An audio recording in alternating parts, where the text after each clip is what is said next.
Hello, this is Dan Ferrisi, Group Editor, Commercial and Security with Emerald. Really excited to be joined today by Derek Myers, President and CEO of Neoti. The topic of conversation is, of course, digital signage, aligning with commercial integrators' digital signage deep dive, which will be taking over our website throughout the month of November. And of course, will be featured in our November-December issue of Commercial Integrator plus Security Sales and Integration.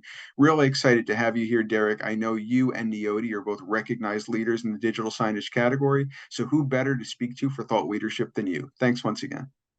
Yeah, thank you, Dan. I'm glad to be here and looking forward to this conversation.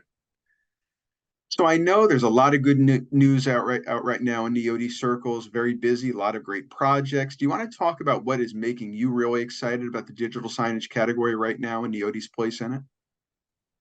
Yeah, absolutely. So, really, we're getting back to some of our roots. Neoti was formed back in 2006 in the digital signage category, where we were making small form factor computers and putting them behind LCD displays. And so we've got quite a bit of experience in that space. But what we're most excited about is that we are beginning to bring color space calibration and the importance of color in the digital signage space to the market. And that's relevant in so many applications, whether it be John Deere green or Coca Cola red. There's a significant amount of concern on our side that the direct view LED industry has just kind of been missing the mark in artificial color replication for so many years. And so we've got a solution for that. That's really exciting. And it is so important. You bring up those examples, Coca Cola red, John Deere green. That is not just any shade of red or any shade of green. That is very specific. That is part of those organizations' brand identity. And to be able to reproduce them with precision, with accuracy, is really essential in digital signage applications, isn't it?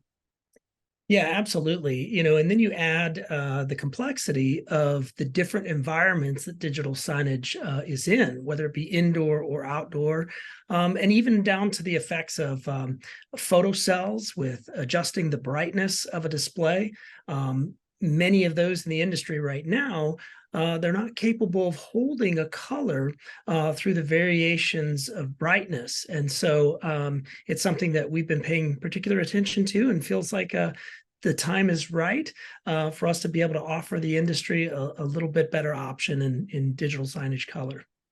Absolutely. More broadly, in terms of digital signage, are you very optimistic? Are you bullish about this category? Of course, we've been talking about digital signage in some form or capacity for probably 20 plus years now, but do you feel like there's a real growth opportunity, opportunities for integrators to profit, opportunities for vendors and service providers to profit? Do you feel like there's still a lot of untapped potential? And how are you trying to lean into that untapped potential?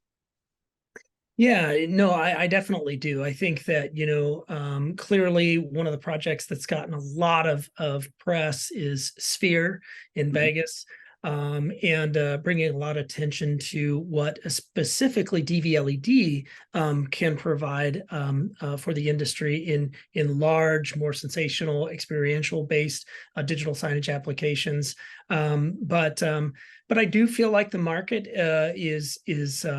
is open and ready. There's been a significant amount of investment in actual real estate assets. There continues to be new facilities being constructed, and those facilities are going to need to be outfitted with the next generation sophisticated digital signage systems to communicate their messaging. And so, yeah, I feel there's certainly a lot of opportunity in those spaces, and particularly with DV-LED as it's kind of the next generation of display technology. Speaking of all the opportunity that's out there right now, whether it's integrators who are looking to leverage the technology excellence and leadership of Neoti, or end users who are thinking about their DV-LED applications and want to consult with Neoti, what are some of the best ways for people to reach you, to reach your team, to make sure that Neoti is at the tip of their tongue as they start pursuing some of these next generation exciting digital signage projects? Yeah, absolutely. I would suggest, going to our website. Of course, it's neoti.com, neoti.com. But also look for some of our team members on LinkedIn. You can sign up for some of our social media channels and start to connect and build relationships. Is there anything else you'd like to add, either about Neoti's technology leadership, applications you're excited about, ways to reach you, anything else that you would like our audience to know from Neoti as a technology leader? Well, I think that I would just like to say that, yeah, Neoti is kind of one of those companies that's kind of hidden in plain sight for quite some time. And we're doing some great things that I think those that are interested in next generation technology should reach out and find out what we're working on and let us do some demos and see where it takes us. So that would be my one thing to say. Well, thank you so much, Derek. I really, really appreciate you taking some time to apprise me about the latest from Neoti. As I say, a recognized technology leader, hiding in plain sight, as you say, but bringing such incredible innovation to the table, delivering outstanding outcomes. Really appreciate you being here. Great. Thanks a lot, Dan. A pleasure as always. Pleasure to be joined by Derek Myers, President and CEO of Neoti. My name is Dan Ferrisi, Group Editor, Commercial and Security with Emerald. As I say, be sure to check out our digital signage deep dive, which will be throughout our website in the month of November, and of course in the November-December print issue. If you have any questions, comments, or you want to engage with our deep dive, please reach out to me. Otherwise, once again, thank you, Derek. Really appreciate you being here. Thanks, everyone, and thanks, Dan.